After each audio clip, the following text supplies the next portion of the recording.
after stepping out of the waters of the Jordan, after the heavens were torn open, after a powerful voice echoed from above, saying, "This is my beloved Son, in whom I am well pleased." One might expect the next step to be glory, exaltation, a throne. But the kingdom of heaven does not advance through golden crowns. It advances through obedience, resistance, and the fire of testing. And so the Spirit, the very Holy Spirit who descended like a dove, led him into the wilderness, not by accident, not as punishment, but with divine purpose, because before the king is crowned publicly, he must conquer in secret. The sun burns without mercy. The nights are cold. The silence crushing. Jesus is alone, surrounded by stone, dust, and silence. Yet the spiritual war is loud and raging. 40 days, 40 nights, no food, no comfort, no distractions. The body trembles, the mind battles, but the spirit stands strong. And when his hunger reaches its peak, when his body is at its weakest, the enemy appears, not with horns, not with fire, but with a soft voice and deadly intentions. If you are the Son of God, command these stones to become bread. It sounds harmless, it sounds even reasonable, but it's a trap. And Jesus, with fire in his eyes and truth in his voice, answers, "It is written, man shall not live by bread alone, but by every word that proceeds from the mouth of God." The first blow is deflected, but the battle is far from over. The enemy changes the scene. He takes Jesus to the top of the temple in Jerusalem, a majestic view and a dangerous one. There, with the world beneath him, Satan makes his second move.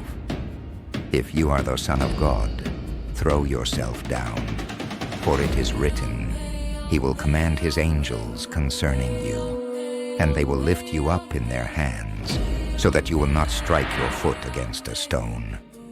The enemy now quotes scripture, twisting what is holy to tempt the Holy One. But Jesus, the living Word, is not deceived. It is also written, "You shall not put the Lord your God to the test." Truth cannot be manipulated. God cannot be tempted. And now, the enemy drops the disguise. He shows Jesus all the kingdoms of the world, all their glory, all their wealth, all their power. He offers it all with a single condition. "All this I will give you if you fall down and worship me." This is no longer a subtle test. It's a direct confrontation. But the true king does not bargain. He does not kneel to darkness. He does not trade eternity for temporary power. With holy authority, Jesus declares, "Away with you, Satan, for it is written, you shall worship the Lord your God, and him only shall you serve." And at that moment, the enemy flees. The air changes, the tension breaks, and angels descend to minister to him. The Son has passed the test. He has conquered where Adam fell, and now the mission begins. Jesus leaves the wilderness, but he does not return to ordinary life. Upon hearing that John the Baptist was imprisoned, he moves to Galilee, not to a city of power, but to Capernaum, in the land of Zebulun and Naphtali, a place overlooked by many, yet chosen by prophecy. And so the words of the prophet are fulfilled. The people who sat in darkness have seen a great light, and upon those who lived in the land of the shadow of death, light has dawned, the light has come, not as a storm, but as a steady flame that cannot be extinguished. And Jesus begins to preach, "Repent, for the kingdom of heaven has come near." The king has spoken. The kingdom has begun. Jesus walks along the Sea of Galilee. The waves crash gently. Fishing boats float silently. Nets are cast. Men are working, unaware that eternity is about to call their names. He sees two brothers, Simon, called Peter, and Andrew. Simple men, calloused hands, salt in their skin, dreams they've long forgotten. Jesus stops and speaks. "Follow me, and I will make you fishers of men."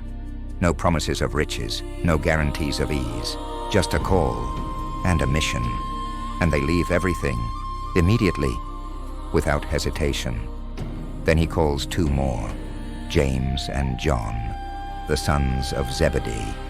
They too leave their boat, their father, their old life, because there's something greater than the sea, greater than the nets, greater than safety.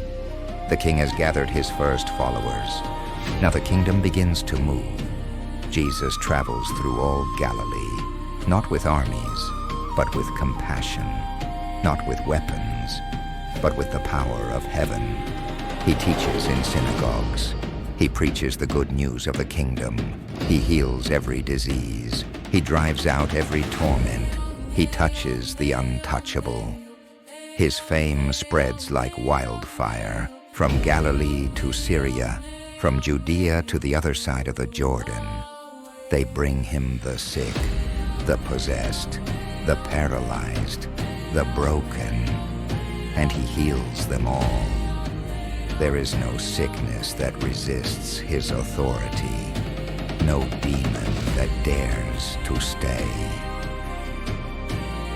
Matthew chapter 4 is not just a story. It is a declaration.